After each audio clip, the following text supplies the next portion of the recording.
Earlier into the 12 Rules for Life series, I received some criticism about the citations needed thing. Some tried to make the case that because this wasn't an academic piece, citations weren't really needed. I countered that by saying Peterson's acting as a science communicator. Because his psychology PhD factors heavily into his branding, when he makes claims about things that aren't just personal opinion or the style madness thing that he can fall into, he needs to back those up with empirical support or research or something. The sections we're covering in this video demonstrate that Peterson can supply ample references when he wants to.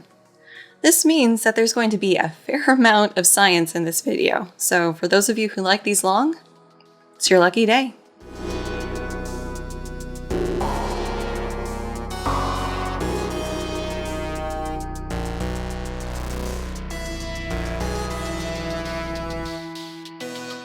This video made possible thanks to the continuing support of viewers, patrons, and PayPal pals like you. Thanks! Welcome back to the channel! And if you're here on Keith Ballard's recommendation, hi! Welcome! Make yourself at home. Just look out for the occasional rogue lobster or chaos dragon. It's been a bit since I reintroduced myself, so I'm Cass. Hi! I have a PhD in cognitive psychology, which is one of the experimental branches of psychology. Jordan Peterson is a clinical psychologist, so he received training on helping people. I received training on running undergrads through experiments. It's more complicated than that, but you get the gist. Finally, a refresher for the different visual cues I use in these videos for who's talking. This means I'm paraphrasing the book. This means I'm responding to the book or tying together research threads. And this means I'm talking science. In a shocking and rare turn of events, a fair bit will be coming from Peterson's own references, in addition to the things I'm bringing to the discussion. Finally, quick reminder that a citation needed popping up doesn't mean that I necessarily disagree with what's being said. It just means that Peterson needs to provide some sort of support for whatever claim or argument he's making. Alrighty, let's continue on with this chapter about not bothering kids when they're skateboarding.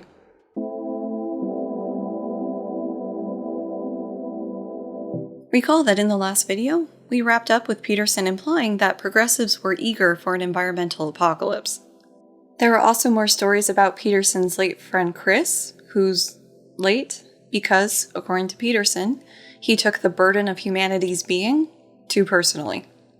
I have seen university students, particularly those in the humanities, suffer genuine declines in their mental health from being philosophically berated by such defenders of the planet for their existence as members of the human species. Additional context is not provided for who the defenders of the planet are. And I've taken hits to my mental health because of Peterson's stance who were upset that I dared question Lobster Daddy. I'm also more vulnerable to taking hits to my mental health than, say, my husband. Having a larger context for these nebulous students and who is doing the berating would be helpful in gleaning the severity of this issue. Is it written into the curriculum somewhere? Is it PETA protesters on campus? Was it that TEDx talk from the previous video where the guy said it was more ethical to limit your offspring? Is it maybe even students who hadn't really been educated on the state of the environment finally getting that understanding? I could see that making them depressed or anxious. In general, I'm not a fan of berating people, and I think that there are more effective educational or conversational techniques. That said, we also know that Peterson has had some instances of hyperbole in the past, so yeah. It's worse, I think, for young men. As privileged beneficiaries of the patriarchy, their accomplishments are considered unearned. As possible adherents of rape culture, they're sexually suspect. Their ambitions make them plunderers of the planet. They're not welcome. Surprising as this may be, I'm not a young man. I don't know what it's like to be one. But prior to the current situation, when I was still using Reddit, one subreddit I followed was Men's Lib. The name can sound satirical, but it's trying to be a place of support for men to work out what masculinity means in a not toxic feminist way. And the sentiments or feelings that Peterson described are things I've seen discussed. But those discussions tend to involve other people trying to help that person understand and work through those feelings. in a way that doesn't put the blame on different progressive movements. At the junior, high school, and university level, young men are falling behind educationally. In typical Peterson fashion, we're going to go off this topic for a bit before finally coming back to it, so we're going to save discussion on this until then. Peterson shares a story of his son who, as a teenager, said that his grades were good. For a boy. When pressed for further information, he said that girls are better at school than boys. Girls tend to be more school-ready than boys, although this can at least be partially addressed through intervention programs. Also, girls tend to have a reading advantage over boys, particularly if the content they're reading isn't that interesting. And this difference in reading ability will get worse as they grow up if that isn't addressed. And it can be addressed by making the content more inherently interesting to boys. It sucks that his son felt this way. But there is good news from the research. This gap could be addressed through different interventions or changes to the curriculum. In modern universities, women make up more than 50% of the students in more than 2/3 of all disciplines. As before, this is something that isn't directly substantiated or discussed here, but will be later, so we'll come back to this in a bit. Boys are suffering in the modern world. They are more disobedient, negatively, or more independent, positively, than girls, and they suffer for this throughout their pre-university educational career. They are less agreeable, agreeableness being a personality trait associated with compassion, empathy, and avoidance of conflict, and less susceptible to anxiety and depression, at least after both sexes hit puberty. Boys' interests tilt towards things, girls' interests tilt towards people. Note, we have now hit the point where Peterson demonstrates that he can reference as much as I'm asking him to. We'll get to his reference in a sec. First, I want to talk about boys in school and attribution of traits. The way education works now does seem to be more amenable to girls, given their performance advantages in early education settings. But there are suggestions in the research that this could be addressed, at least in part, by moving away from the No Child Left Behind teaching to the standardized test, boring material, and towards content that directly engages the students, boys and girls. And some may see this as a zero-sum game, where one gender's success has to come at the cost of the others. But I'd like to think that most people would like to see positive outcomes for everybody. Granted, that's going to take a massive overhaul of the educational system, but ultimately I think it's worth it. This argument about trait attribution is a bit sticky, especially as Peterson didn't provide references for this claim. On one hand, my attempt at Google scholaring disobedience and independence returned articles focused on disobedient behavior. But these were associated with other things, like aggression, for boys and girls. But there's people like my husband who almost flunked kindergarten because he cut out the middleman of doing the schoolwork and would just go play with the classroom toys, which would rightfully be called disobedience. The other sticking point for me here is that it isn't just boys who have traits or behaviors labeled differently. In adulthood, women doing a behavior comparable to men in their peer group can be perceived differently. For example, a man who's being a leader could be a bossy woman. Sort of like how I got called discordant for standing up to my grad advisor in a way similar to how the guys in my lab did. I guess my point here is that our culture has a lot of stereotypes and assumptions that we need to disabuse ourselves of. And this is something that's going to get covered in the next video, but counter to Peterson's claim that the patriarchy is helpful for everyone, it's actually not. On to his references. Reference 172 contains gender differences in personality traits across cultures, gender differences in personality across the 10 aspects of the Big Five, and why can't a man be more like a woman? Sex differences in Big Five personality traits across 55 cultures. The first and third paper also show up in reference 175, and the discussion about them is more interesting there, so we'll hold off going through the details of those. The relevant parts of these papers, for now, is that personality differences between men and women were found between countries, on average. The second paper starts with a Bill Cosby quote. That's always fun. It's more of a theory paper, arguing for a different conceptualization of the Big Five personality traits, so we'll move on as it's somewhat tangential to the point. Something I want to point out here is that there tends to be overlap between genders on these personality dimensions. Let me break that down. For whatever trait we're looking at, x-axis, there will be however many people at the different strength of that trait, y-axis. Typically, most people will tend to score somewhere in the middle of the trait, with the number dropping off as you move away from the average. So when we're talking about women tending to score higher on a trait, it means that, on average, women have a higher score on that trait than men. But because of the variability within gender on that trait, there are some women with a lower trait score than men, and some men with a higher trait score than women. So yeah, there seems to be a self-reported Big 5 personality trait difference between men and women, on average.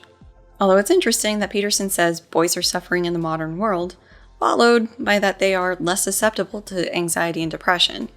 I want to point out that neuroticism is correlated with anxiety and depression. A correlation, not diagnostic. The placement of this reference would suggest something about childhood risk of developing anxiety or depression based on gender, but that's not what was here. Reference 173 is doing similar work to the cross-cultural personality stuff from 172, but in a younger population. And they found that the personality traits trend towards their adult forms in adolescence, and that this happens earlier in girls than in boys. Reference 174 includes 2 papers. One that talks about Peterson's interested in things versus people distinction, and one that looks at the things versus people interest among women, some of whom had congenital adrenal hyperplasia, CAH for short. Taking these in turn. The first paper used the norm data for vocational interest inventories. Think the kind of cheesy test you would be given by a guidance counselor in high school to try and help you figure out your general interests. Some of these tests, and norms, dated back to the 60s. The researchers were looking for differences in interest types, collectively known as REASEC. The things behind the acronym are realistic, which covers interests like, quote, working with things and gadgets or working outdoors. Investigative, basically the sciences plus math. Artistic includes creativity-based things. Social means you're interested in helping people. Enterprising is business-focused. And conventional is, quote, interest in working in well-structured environments, especially business settings. These can then be divided into working with things versus people, and working with data or ideas. They were interested in trying to use this data set to test the previously reported gender difference of men being more interested in things, women in people. Since they were using existing normed tests, they had access to roughly 500,000 people's data. The results most relevant to Peterson's inclusion of this reference is shown in Figure 1. The size of the circle indicates the degree of effect size, which in this case means the difference between men's and women's scores. And the shading of the circles is for which gender had the greater interest in that type. They found women tended to have higher interest in the social, artistic, and conventional domains, while men had higher interest in realistic, investigative, and enterprising domains. Second paper. To start, congenital adrenal hyperplasia, or CAH for short, involves genetic abnormalities for certain enzymes, resulting in abnormal levels of certain hormones. If your sex chromosomes are XX and you have CAH, you would have been exposed to higher than typical levels of androgens in development. This paper looked at the things versus people interests of women with CAH compared against their unaffected siblings, and they found that women with CAH tended to be more interested in things than people compared against their unaffected sisters. They also included an interesting comment in the discussion, that maybe it would be better to think of the things and people interests as 2 separate interests rather than existing along one dimension. The takeaway is that prenatal exposure to androgens may partially influence interest in people and things, and that could then have an impact on a person's interest in pursuing a STEM career. For other factors that may impact that, check out my video on stereotype threat. To bring this back to the book, it would appear that there may be a difference, on average, in the broad interest type between genders. Moving on.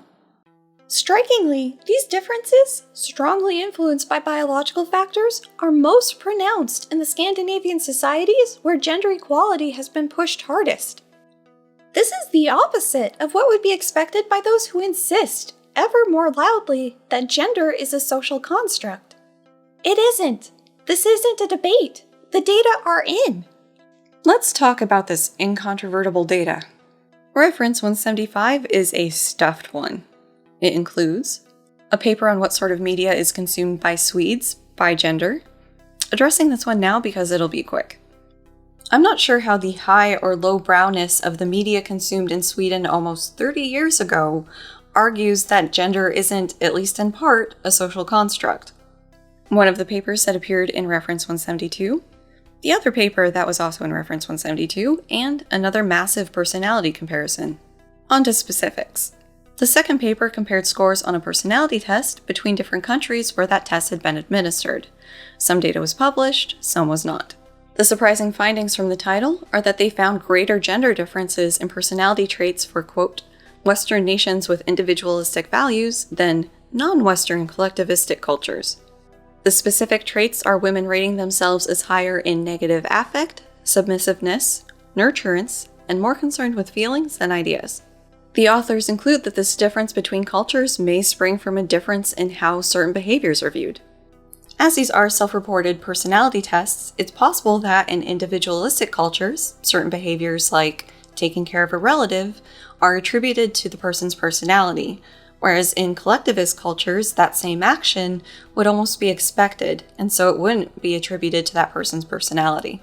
The goal of the third paper was to expand on the second paper's work, both in terms of the number of countries included, as well as trying figuring out what was behind the surprising result. They used a different Big Five personality test from the previous one. They found that women rated higher than men on all traits except openness to new experiences. So that leaves neuroticism, extroversion, agreeableness, and conscientiousness. Similar to previous research, this difference was greater in countries with higher levels of human development, meaning things like a greater lifespan, education availability and access, and general wealth. Interestingly, the driving force of the difference was variability in the men's ratings. As they conclude, in traditional and less developed countries, therefore, an average man is more like an average woman, not in terms of his social roles or value preferences, but in his basic personality tendencies to feel, think, and act in a way more comparable with women.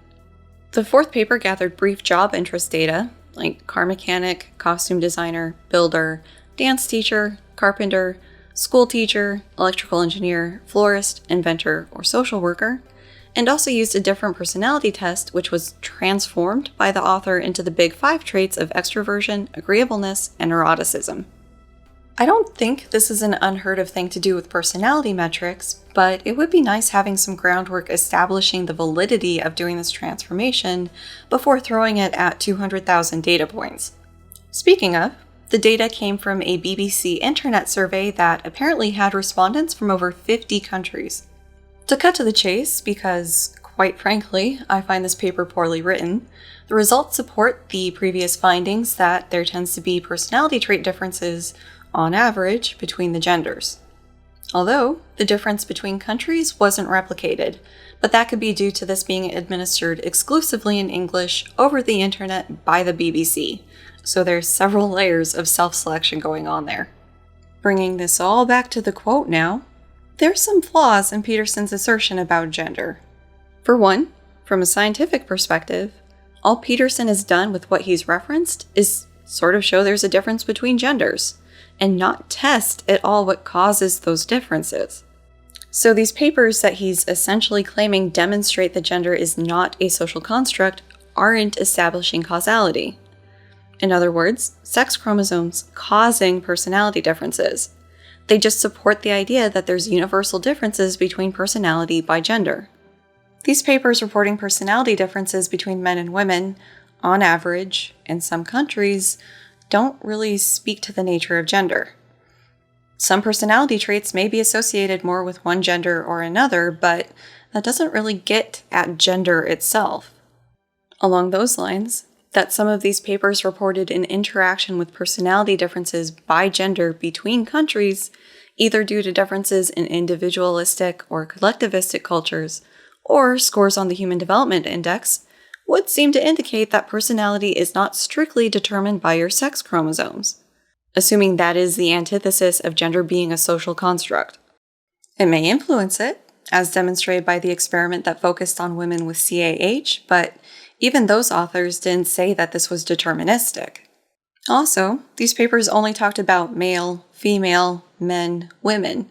There was no mention of trans or non-binary people. And for all we know, trans people may have participated in some of these, It certainly doesn't seem to have been one of the screening questions, which got me curious. So, another Google scholaring later, and there's not a lot of research looking at the Big Five scores for anything beyond the traditional genders. I found one paper that looked at this, from 2001. So the language is period appropriate. Unsurprisingly for some of us, trans people's gender rating matched their gender, like cis people. There's also a fair number of Blanchard references. If that name isn't ringing a bell, that's the guy behind "There's two types of transsexuals, homosexual or autogynephilic transsexuals," which was later popularized by the book The Man Who Would Be Queen. For a thorough debunking of this line of research, there's a link to Our Lady of Perpetual Cancellation's video on it in the description. And because this paper's making me mad with its inscrutable writing and strange analysis choices, we're done talking about it. Back to this quote, one last time. No, the data's not in that gender's not a social construct. Certainly not in the data that Peterson provided here. And if anything, this seems to go against the let kids skateboard thing that this chapter was supposed to be about. If somebody's fundamental truth is they are GSRM, let them skateboard. Boys like competition, and they don't like to obey, particularly when they're adolescents. During that time, they are driven to escape their families and establish their own independent existence. There is little difference between doing that and challenging authority. Schools, which were set up in the late 1800s precisely to inculcate obedience, do not take kindly to provocative and daring behavior, no matter how tough-minded and competent it might show a boy or a girl to be. Are these exclusively boy traits, though? I'm competitive, to a fault, and was very driven to get out of the house as a teenager. And isn't the teenager stereotype, whatever gender, that they can be disobedient and are seeking their independence? Reference 176 is the book The Underground History of American Education. Taking a glance at the Goodreads reviews for it, and they seem mostly split. Some have a strong aversion for it, some love it. Of those that love it, many have it shelved for homeschooling. Make of that what you will.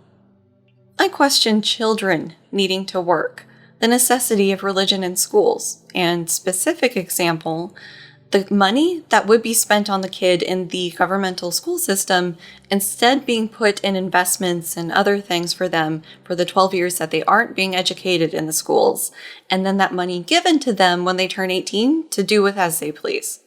While there is some truth to social class playing a role in education quality, with higher class kids having a better chance at having a higher class education, I doubt that this is basically a deep state psyop designed to keep the masses complacent and obedient. Sort of pivot onto other things. Other factors play their role in the decline of boys. Girls will, for example, play boys' games, but boys are much more reluctant to play girls' games. This is in part because it is admirable for a girl to win when competing with a boy. It is also okay for her to lose to a boy. For a boy to beat a girl, however, it is often not okay. And just as often, it is even less okay for him to lose. Imagine that a boy and a girl, age 9, get into a fight. Just for engaging, the boy is highly suspect. If he wins, he's pathetic. If he loses, well, his life might as well be over. Beat up by a girl. As tempting as it is to jump in here, we're going to get to the end of this thought first. Mostly. It is fucked up that Peterson's one example is two kids getting into a fight. It's kind of making it hard to extrapolate to other examples. Girls can win by winning in their own hierarchy, by being good at what girls value as girls. They can add to this victory by winning in the boys' hierarchy.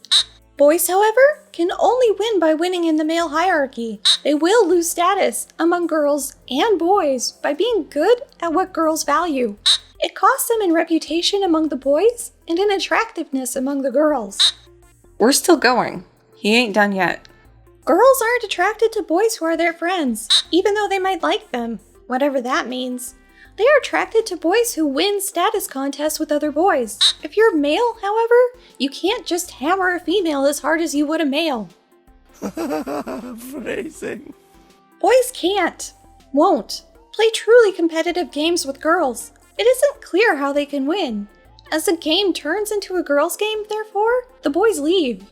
Are the universities, particularly the humanities, about to become a girls' game? Is this what we want? So, boys and girls have separate games and hierarchies, as Lobster God intended. But if boys play with girls, they lose, no matter what. Also, there's an inherent value coded into the boys and girls and the games and hierarchies for both. Boy games are valued higher than girl games, since girls can play boy games and get status, but if a boy has anything to do with a girl game, they lose status. Boys need to hammer each other to get to the top of their dominance hierarchy, and girls can get extra status points by dipping into the boys' games. And so you've got the boys who win at the boy games up at the top, girls who win the girl games and the boy games sort of below them, and then the ranking gets a little bit murky. The thing about girls not being attracted to boys who are their friends may suggest that boys who lose at girl games or even play them might be on equal footing with girls who play girl games, but they might also be below them too. On the cultural level, it seems like there's been a shift towards trying to value girl games more, and not ostracize the boys who engage in those games. But oh no, we can't have that. I wouldn't be surprised if this kind of factored into Peterson's opinion on trans and non-binary people as being ill-informed. At most, it's an opinion, and I think it's an ill-informed opinion. I think it's a politically motivated and ill-informed opinion. This line seems like it's right out of incel doctrine. And the thing is, women can be attracted to their guy friends. I was friends with my husband before we started dating, in the 90s. And couples who aren't friends with their partner, how does that even work? Second, being precise and clear about what games are would be helpful. Although his inclusion of a physical fight between a boy and a girl does provide an example of non-board or school-endorsed playground games kids could be playing, but then bringing in university as a form of game blows the possibility of what could be meant by games wide open. Which brings me to the next point. Because Peterson is so frequently about there's two categories for things. Does this mean he views university as a boys' game?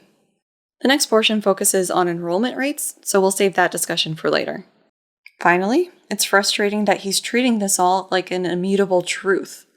Like, if he could just speak this order out into the world and get people to listen, he would get the boys to stop engaging with the girl games, whatever those are.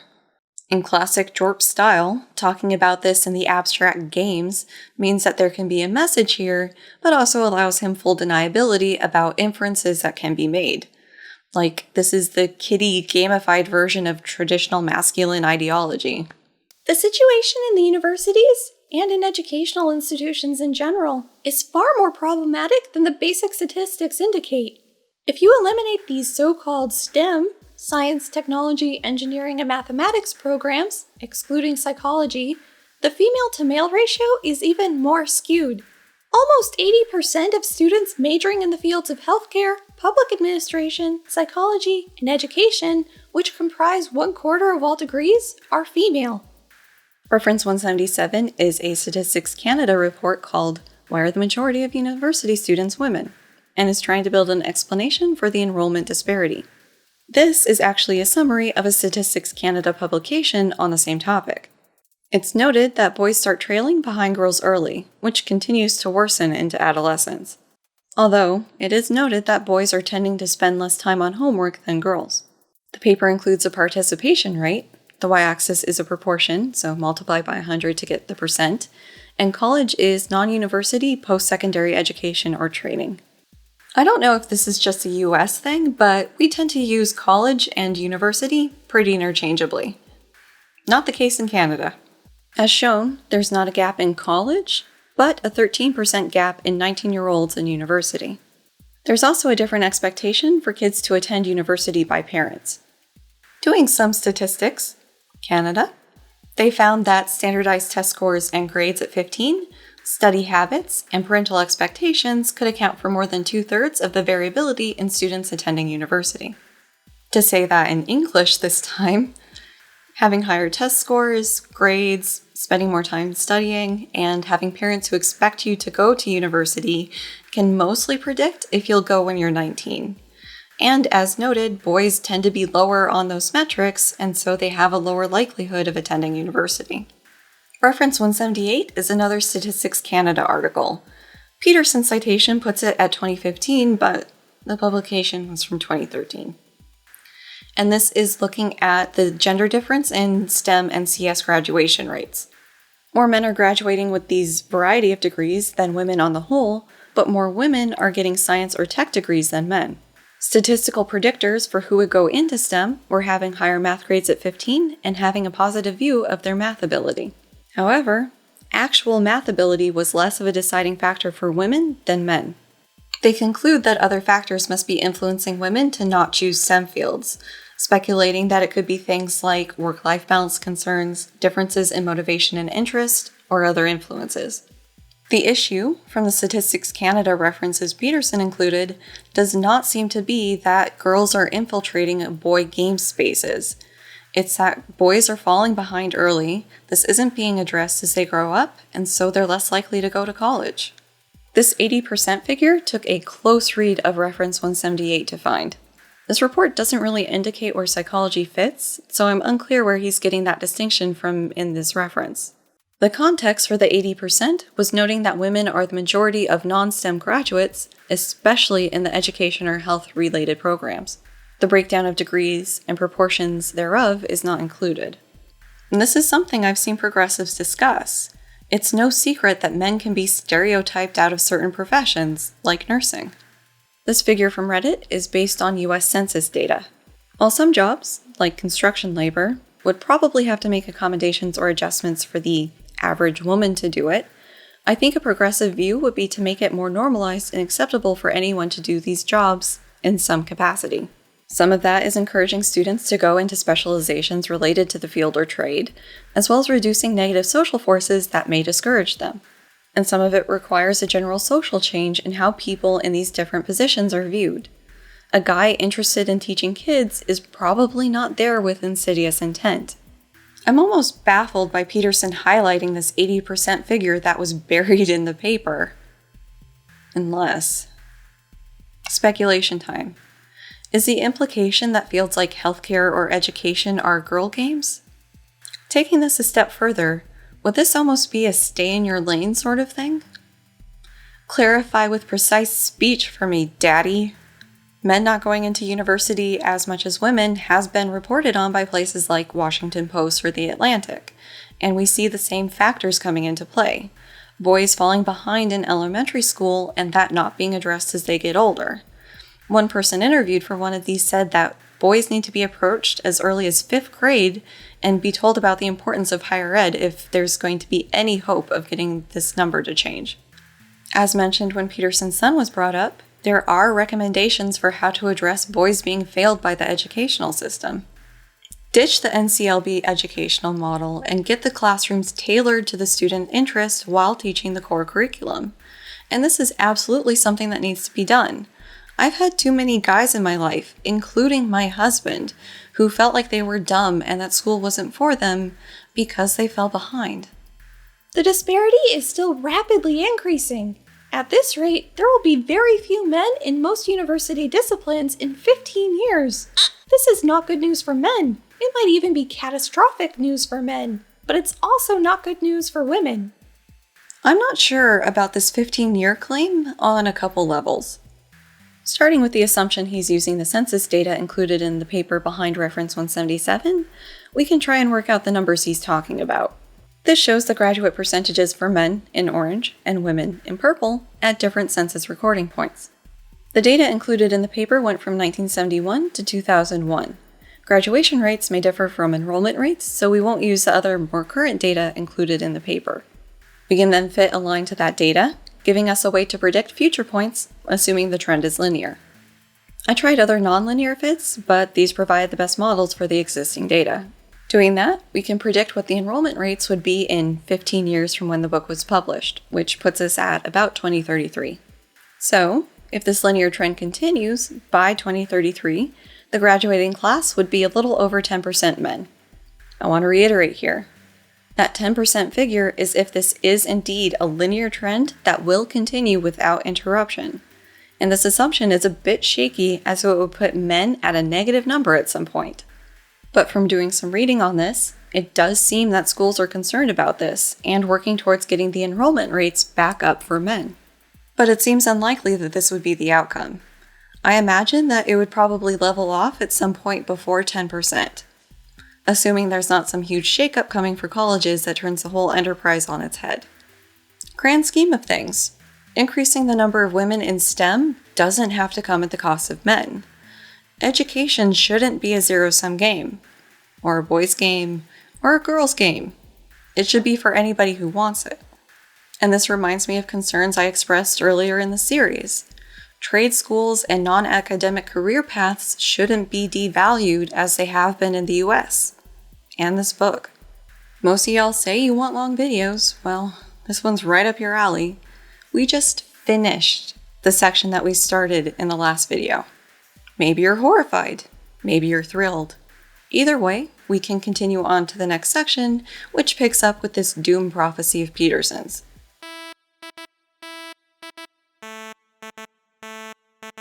The women at female-dominated institutes of higher education are finding it increasingly difficult to arrange a dating relationship of even moderate duration. In consequence, they must settle, if inclined, for a hookup or sequential hookups. Perhaps this is a move forward in terms of sexual liberation, but I doubt it. I think it's terrible for the girls. Reference 179 is the K.S. Heimowitz book, Manning Up: How the Rise of Women Has Turned Men into Boys. I don't know the book, but I was able to find an article by Heimowitz that's a form of proto-book, sort of like Peterson's Quora answers turned into 12 rules. A central claim is that there is a significant uptick in pre-adulthood, which is impacting men more than women. And an example of this are the main characters in the movie Knocked Up. She attributes part of this to a girl becoming a woman just by physically maturing, whereas a boy historically to become a man would have to go through some rite of passage. Ignoring all the cultures where there was a rite of passage for women too, but anyways.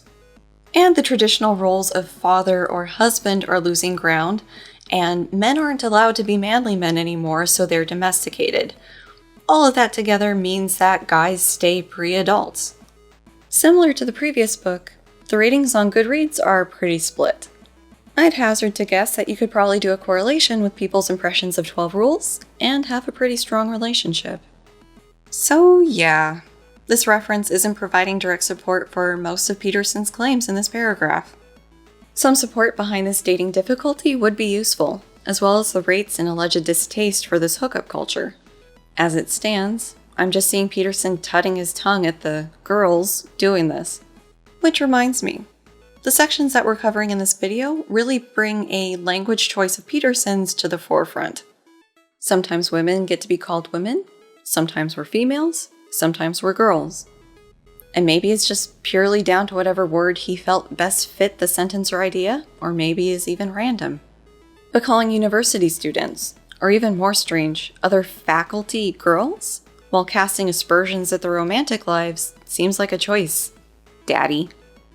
A stable, loving relationship is highly desirable for men as well as women. For women, however, it is often what is most wanted. From 1997 to 2012, according to the Pew Research Center, the number of women aged 18 to 34 who said that a successful marriage is one of the most important things in life rose from 28 to 37%, an increase of more than 30%. 37 minus 28 divided by 28 equals 9 over 28 equals 32%. The number of young men who said the same thing declined 15% over the same time period, from 35 to 29%. 35 minus 29 divided by 35 equals 6 over 35 equals 17%. Yes, he showed his work for the percentages in a footnote. Reference 180 is a Pew survey result from 2012, looking at career and relationship priorities for millennials, Gen Xers, and boomers. Peterson's claims, sans the extra math, are practically verbatim from the report. There is a shift between genders over time on how important marriage is in their lives. While the super priority of marriage has increased or decreased in these groups, the important thing to keep in mind here is that we're still talking about a quarter to a third of these groups. Getting hitched is still super important for some, and just the amount it's important for is wobbling a bit. Just because slightly less guys are super keen on marriage doesn't mean that women who want to get married can't. There's still guys who think that marriage is important, just not the tippy top of importance, and they'd probably settle down with the right person. Last thing here before some more population statistics. A relationship doesn't have to be constrained in a marriage. We'll talk about cohabitation rates in the next part. During that time, the proportion of married people over 18 continued to decline, down from 3/4 in 1960 to half now. Finally, among never married adults aged 30 to 59, men are 3 times as likely as women to say they do not ever want to marry, 27 versus 8%. Peterson's reference 181 automatically redirected to the general landing page for marriage and divorce. So exactly what Peterson was talking about, I don't know. I found a couple documents talking about marriage rates, but not something that immediately jumped out to me as this is the thing he was talking about. So briefly, it seems like marriage may well be on the decline, but cohabitation rates are increasing. And with a not insubstantial number of millennials being the children of divorce, they might not see the same utility and value in financially and legally attaching themselves to another person. Peterson questions why people would choose a career over love and family, specifically lawyers who have absurdly high workloads like 80 hours a week. A minority of people, mostly men, who score low in the trait of agreeableness, again, are hyper-competitive and want to win at any cost. A minority will find the work intrinsically fascinating, but most aren't, and most won't, and money doesn't seem to improve people's lives once they have enough to avoid the bill collectors. To do Peterson's job for him a little here, the thing he's talking about in the last sentence is a finding that money can sort of buy happiness, but only to a certain point. The figure on screen shows the relationship between annual income and a couple measures of happiness. We're going to focus on positive affect. Positive affect includes things like feeling happy, smiling, and a general sense of life enjoyment. As income increases, shown in a log scale, positive affect also increases. However, it does start to taper off under $80,000 a year and plateaus by $120,000 a year, assuming you're not living in an obscenely expensive area. It is easier to put in the long hours if the work is intrinsically interesting. 40 to 60 hours a week making these videos is a different experience from doing that same amount of time purely for the money. And this is something that employers can exploit, especially if the employee is salaried. But that's veering off topic. Furthermore, most high-performing and high-earning females have high-performing and high-earning partners, and that matters more to women. Now I ain't saying she a gold digger, but she ain't messing with no low-performing and low-earning partners, apparently. When they hit their 30s, most of the top-rate female lawyers bail out of their high-pressure careers. Only 15% of equity partners at the 200 biggest U.S. law firms are women. This figure hasn't changed much in the last 15 years, even though female associates and staff attorneys are plentiful.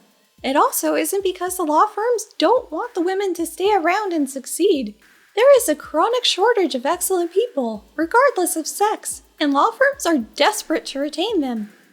We'll touch on the research now, but the discussion will come at the end of the thought. Reference 182 contains pieces by The Star, CBC, and Canadian Huffington Post about lady lawyers leaving the law practice. Interestingly, the subheader for the CBC piece says, low pay, lack of benefits, and lack of respect are top reasons for exiting. We'll come back to that. Reference 183 appears to be a practicum exercise by students at Stanford's law school on improving the retention and promotion of women in law. They summarize the state of the field and what is leading to women dropping out of the profession. They also make recommendations for how to improve things that revolve around themes of, quote, accountability, transparency, objectivity, and establishing trust. The women who leave want a job and a life that allows them some time. After law school and articling and the first few years of work, they develop other interests. I recently watched a McGill University professor, female, lecture a room full of female law partners, or near partners, about how lack of childcare facilities and male definitions of success impeded their career progress and caused women to leave. It isn't clear what these other interests are. From context, it would probably be a life outside of work or maybe a family, but it's not explicitly in the text here. Also, information about why these lawyers are being lectured to by a McGill professor of unspecified speciality is not included. Peterson says that he knew most of the women there and that they knew this wasn't actually the problem. The real problem was demands of the market. They could afford things like nannies or domestic staff, so that wasn't the issue. The real issue was needing to basically be on call 24/7 for their job. Okay, Peterson is done with the lady lawyers. Time to jump in. More context on the McGill professor's talk would have been useful. It's possible that she was out of touch and not reading the room. More on that in a sec. But on this male definition of success note, the Stanford Law paper has a suggestion in redefining what is necessary for and the time course of progression to allow for different work-life balances to be able to contribute in a meaningful way. Is an implication here that lady lawyers are leaving because they aren't finding the work as interesting as men who stay? He said that the women he knew that the problem was market demands, and maybe that is true for the women that Peterson knows. But remember the subheader for that CBC article that Peterson referenced? Low pay, lack of benefits, and lack of respect are top reasons for exiting. And the Stanford Law paper echoed those reasons. His own research isn't agreeing with him. This next part is something. Let's just say there will be a bit to unpack. The increasingly short supply of university-educated men poses a problem of increasing severity for women who want to marry as well as date. First, women have a strong proclivity to marry across or up the economic dominance hierarchy. They prefer a partner of equal or greater status. This holds true cross-culturally.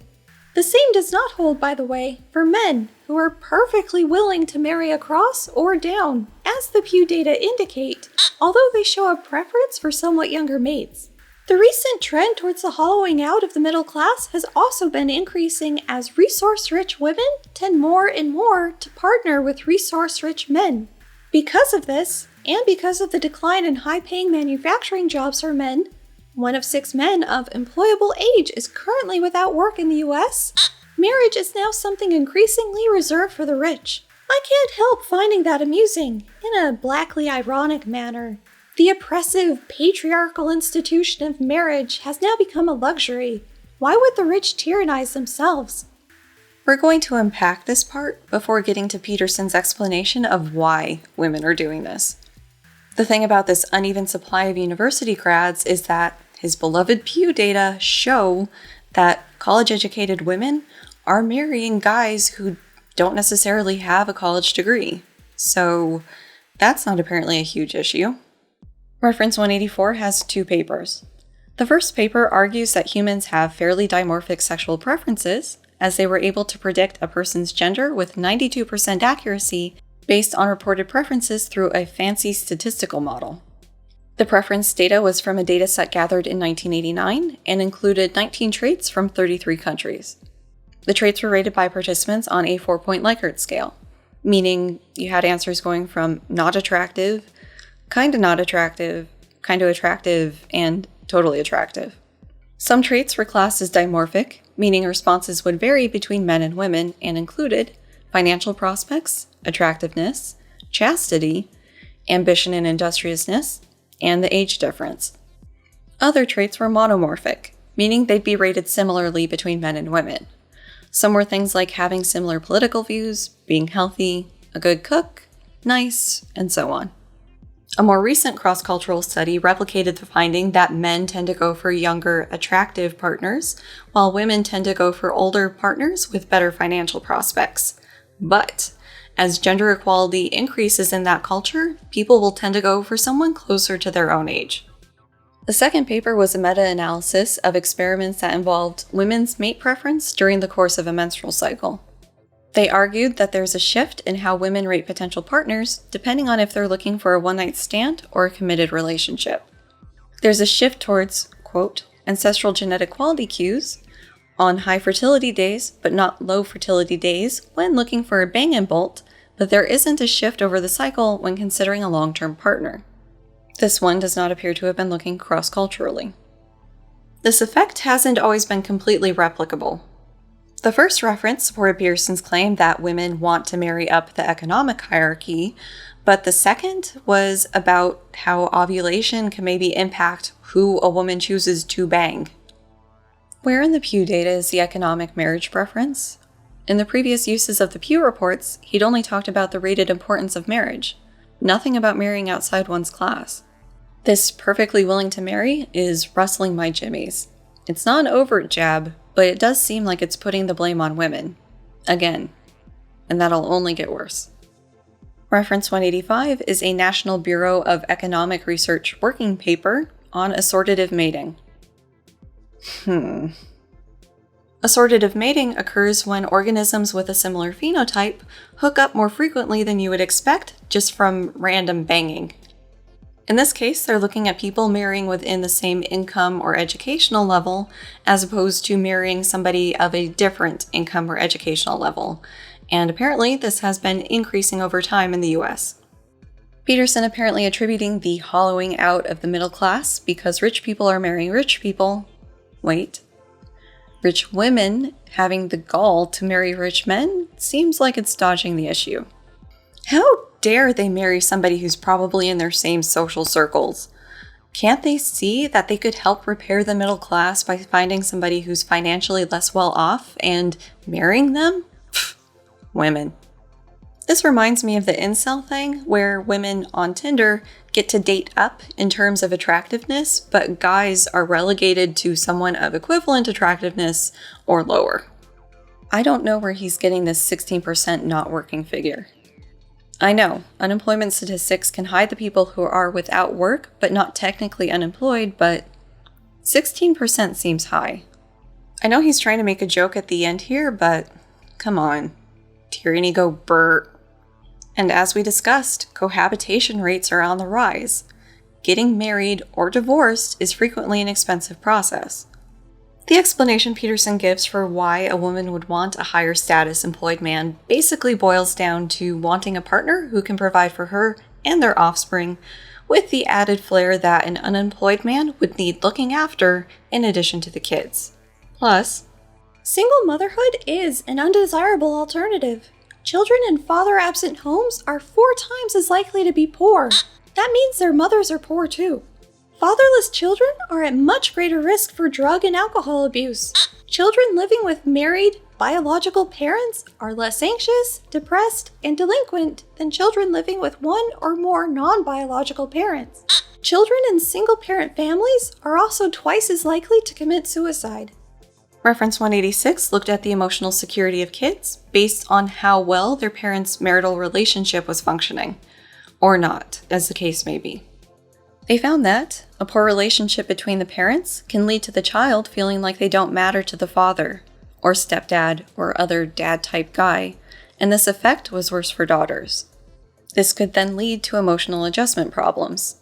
Parental conflict or poor marital relationship quality increases the risk of a troubled adolescent.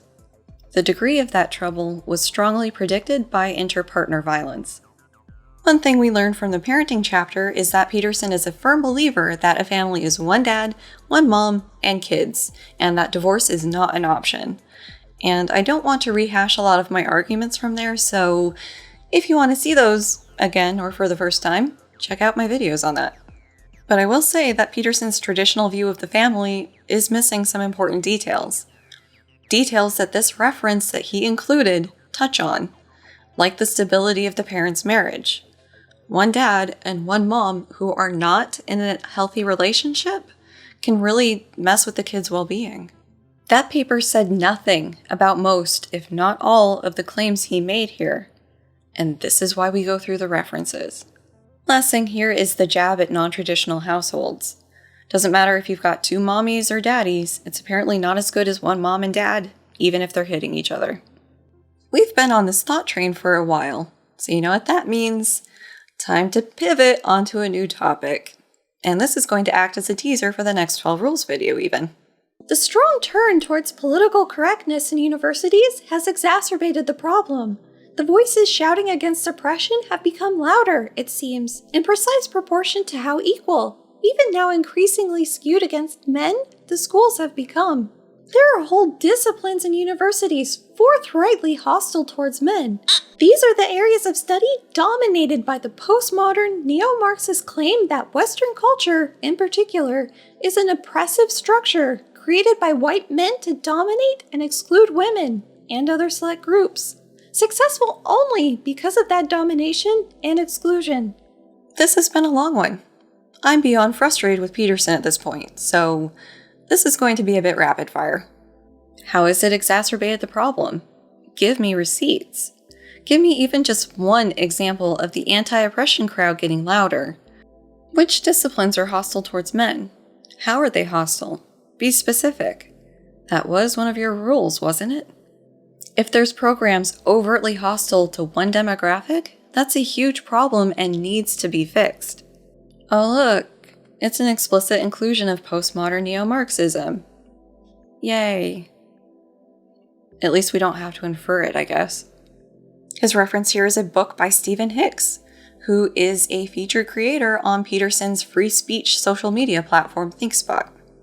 As with the other books from this video, the Goodread reviews are divided, probably down similar lines as the ones before.